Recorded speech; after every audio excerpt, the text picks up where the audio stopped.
Press this top red button again. Yeah, 8 minutes.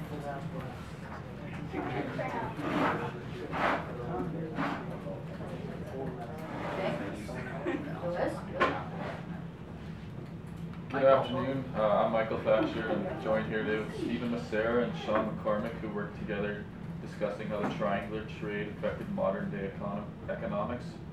And joined with me is Ryan, who was my partner in the project. We looked at how slavery benefited the Industrial Revolution, and then to the right here is Mackenzie, and she looked at how the triangular trade and business in the West Indies took place. So we'll start off. We're going to have Steve and Sean give us an introduction on their topic and what they found through their research. Before we can talk about what we found, you guys have to have a good understanding of what the triangle trade was. So looking back to our history, one of the most horrific yet profitable trading arrangements the world has ever seen was called the triangle trade. This trading setup had three major partners that participated in the trade. These partners were countries. Hundreds of years ago, this incredibly profitable arrangement was established as a useful and highly effective technique of transporting and acquiring goods. The triangle trade allowed people to gain access to goods that they would normally not be able to get. Each country involved in the trade was extremely dependent on one another, as they all needed something the other one had. The triangle trade was mainly comprised of three passages: the first passage, the middle passage, and the return or home passage. Each of these stages was vital to the successfulness of the trade as a whole. Ports were built in Africa, Britain, and the Americas, so that ships could smoothly sail in and out, delivering their goods and taking new ones to different parts of the world. The traders would begin their journey in Britain and travel to Africa, and then to the Americas, and then they would return to Britain. The English offered manufactured goods to the African people, such as guns and cloth, and were extremely hard to gain. In exchange for these goods, African people captured and enslaved others in their homeland, and offered them as slaves to the English. These newly captured slaves were shipped to the Americas, where they would work for no wages and in very poor conditions. The slaves would be taken to the Americas to be sold, and they would do whatever their owners would want, such as picking cotton or harvesting sugarcane. The Americas would then send these raw materials back to Britain, where they would manufacture these raw materials and make goods such as guns and cloth that they would repeat and go back to Africa and trade them. And that, in a nutshell, is how the triangle trade worked. So mainly what we were trying to research is if now modern day businesses kind of model themselves after the triangle trade, and we found that lots of corporations actually do this. Corporations throughout the world exploit third world countries in the sense that they generally use them as slaves, therefore linking it back to the triangle trade. Although the process that took place for the triangle trade was very successful, it is very outdated. But many major businesses and corporations still use similar methods. Companies such as Nike, Walmart, and Apple all have shown similar characteristics in the way they handle their manufacturing of goods and the sale of these goods. They trade very little money to the workers in exchange for goods that they can sell for a huge profit. Despite the fact that it may not be fair, the more powerful partner in the working agreement gets what they want: a low wage to their employees and a high profit. In order to make as much as possible, companies and just people in general are willing to mistreat others as long as they make a profit. It is no secret that the African people used as slaves were very badly abused and were forced to work for nothing in return. This concept is still being used today, except that major companies like Nike try to keep this information a secret from the average consumer.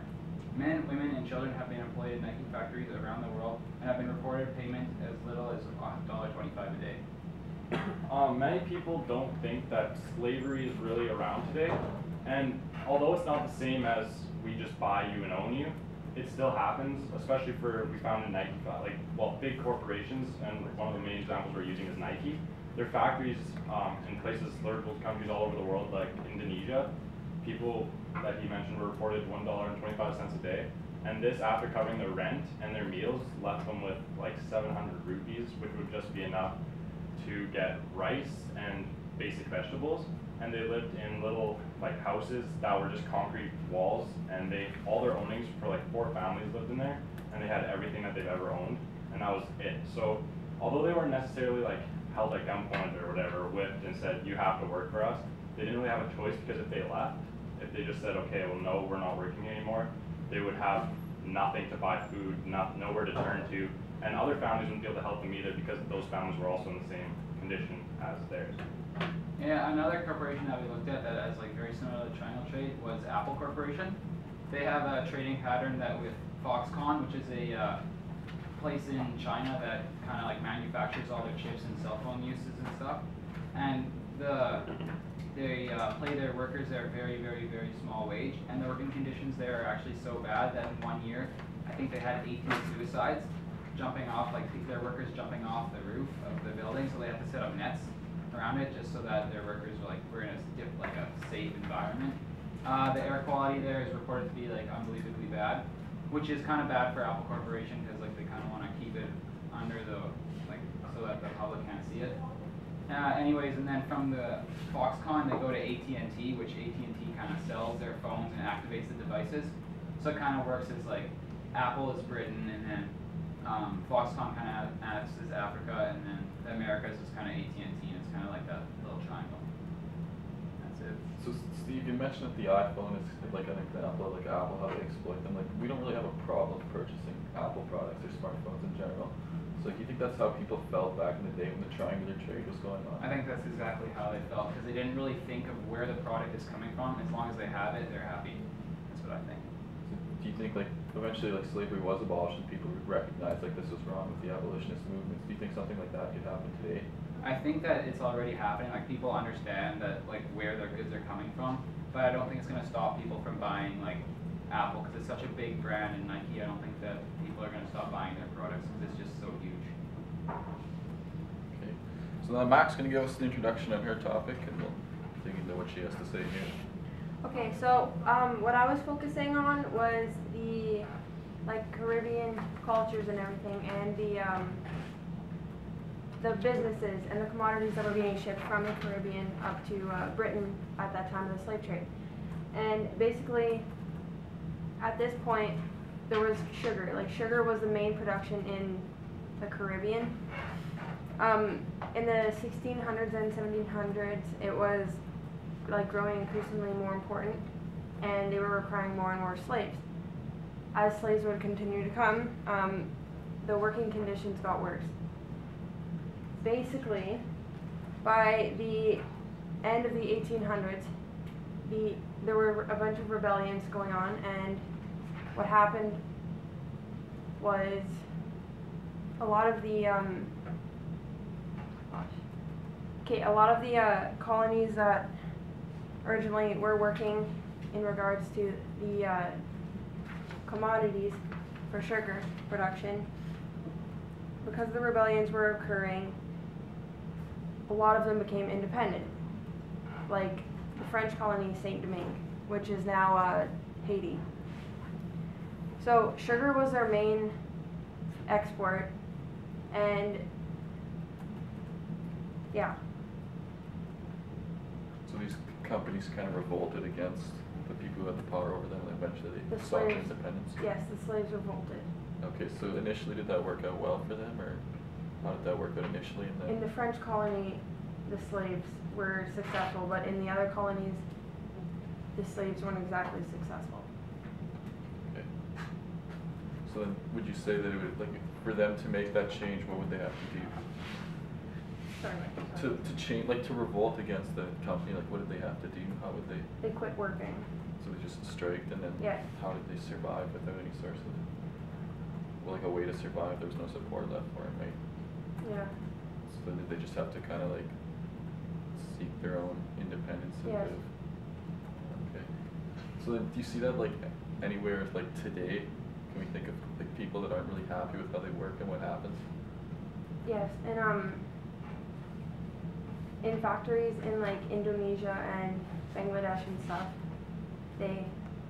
they also have like really bad working conditions, but they really can't do much. They're in like a tough situation, right? Because if they quit, then it's hard for them to survive on their own, whereas they need the support of the company to keep them alive, but they're still living a really poor life, right? Yes. So that brings us to our topic now. We talked about the Industrial Revolution and whether or not slavery played a significant role in it. So Ryan's going to give you an introduction of what happened with the slavery and the Industrial Revolution there. Okay, to begin, I would like to start with how slavery had initially developed in the European culture. Slavery, contrary to popular belief, was not started by the English. It was started by Portugal in 1430. Portugal had sailed along the African Atlantic coast, and they had started to do business with the Islamic Empire. Now, the Islamic Empire was very keen on the slave trade.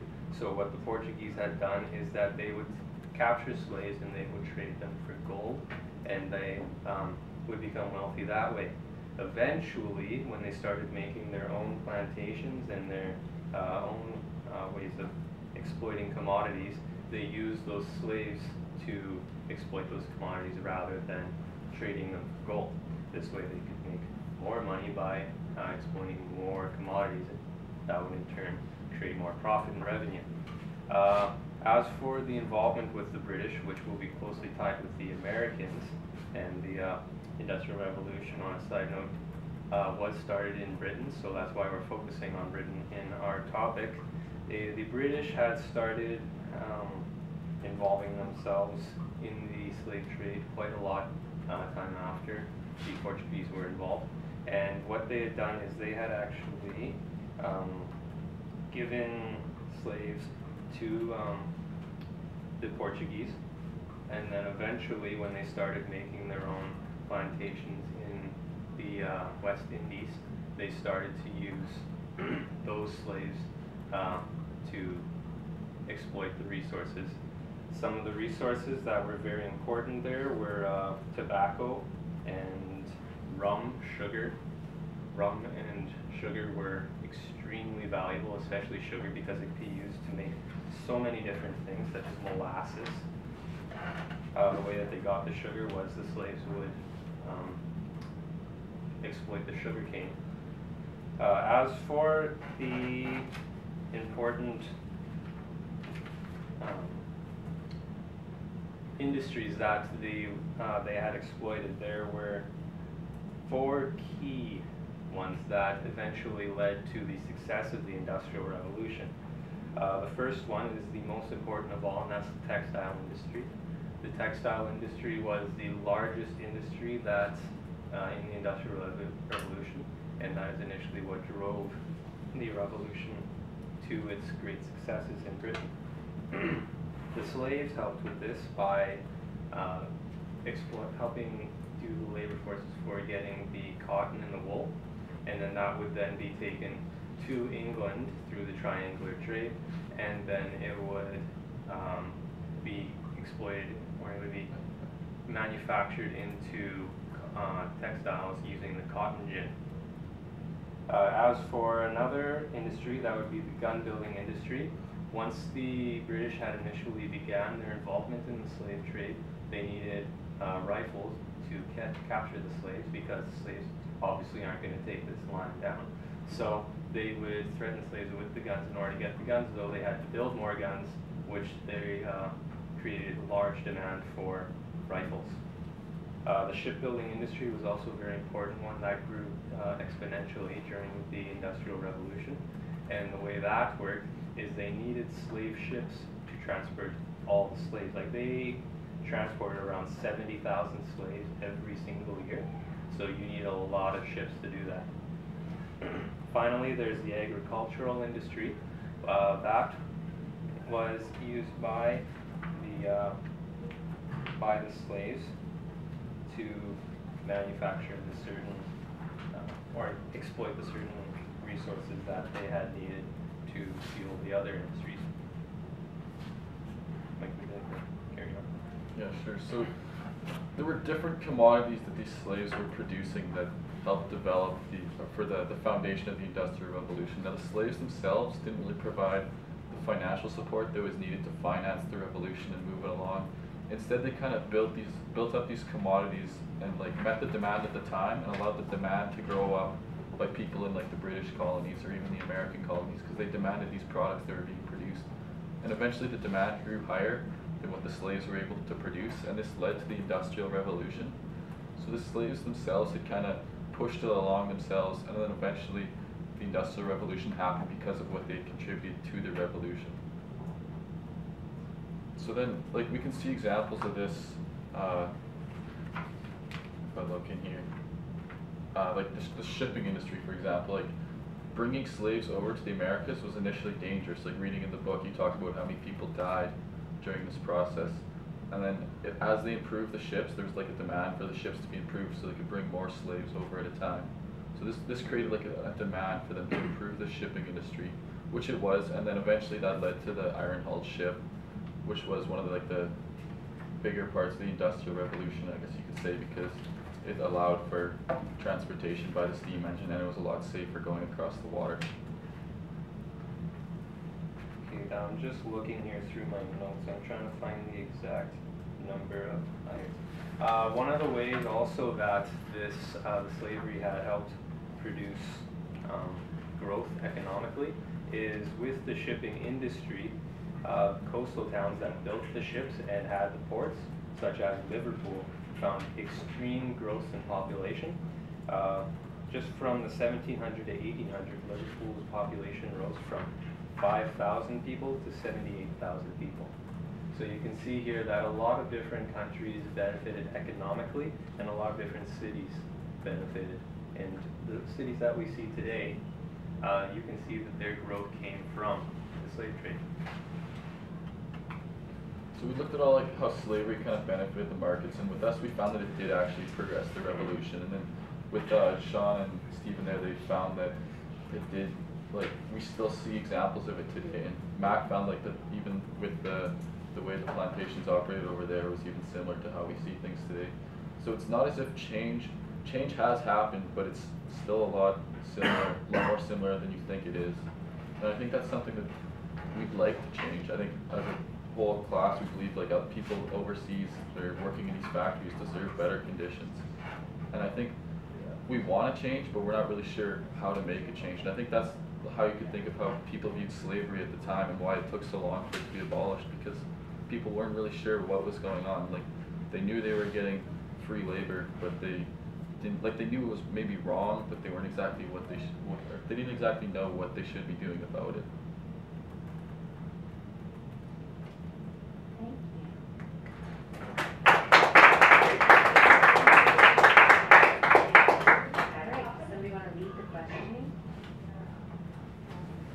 Okay, so you said like Nike's one of the big corporations that like takes pretty much slavery, I guess, so today's slavery definition. So what do you think, like how do you stop a big company like that when, first of all, everybody's buying from it, and some people just don't care, first of all, and some people don't know. So how do you, like, what's the first step you go to that? I think the first step is educating people. And for most people, they might think Nike's, like you see Nike factories even in America or something, and they're just huge and the best equipment, state of the art, and it looks like everything's so safe, so good, and all the people love their job. Everyone loves Nike products, so it seems like they're like a very looked up to company, when in reality they're just keeping under wraps what happens in other countries that we don't see. Like I'm sure most of us don't just travel across the world to visit like these big factories that we don't see, and there's been a lot of people who've been trying to like I watched a documentary, and he was asked to endorse Nike, and he looked into them before he accepted, and when he realized actually what they were doing, he started starting campaigns publicly. Sorry, who was that? Jim K. Okay. Like Ready with a K. And he started getting a following, and it's slowly, very slowly building, but if we could get his message across, I feel like a lot more people would get behind him, and that would help put a stop to Nike. I honestly don't think that they're going to be able to stop Nike, because you as a person can, like, most people I think know like what's happening with the sweatshops and stuff, but I think like if you as a person, like, yeah, I'm going to stop shopping at Nike, but you can't make so many people do it, because lots of the general population, like it's a huge company and they'll like shop there. I don't think they'll stop. Yeah, well, it wouldn't be a stop anytime soon. It would just, education I think would be the first step to, maybe even if they don't stop, but bettering those people's lives. I think the eventual step we'd have to take, like, I mean, we raise the awareness, but I think there has to be regulations put in place, like minimum standards that have to be met by companies that operate in the US or Canada. Even like regardless of where the operation's taking place, if it's benefiting the company, there has to be a minimum wage. Yes, Despite like regardless of what the local regulations are, like there's probably no minimum wage over in Indonesia. It's probably very unregulated, and that's why Nike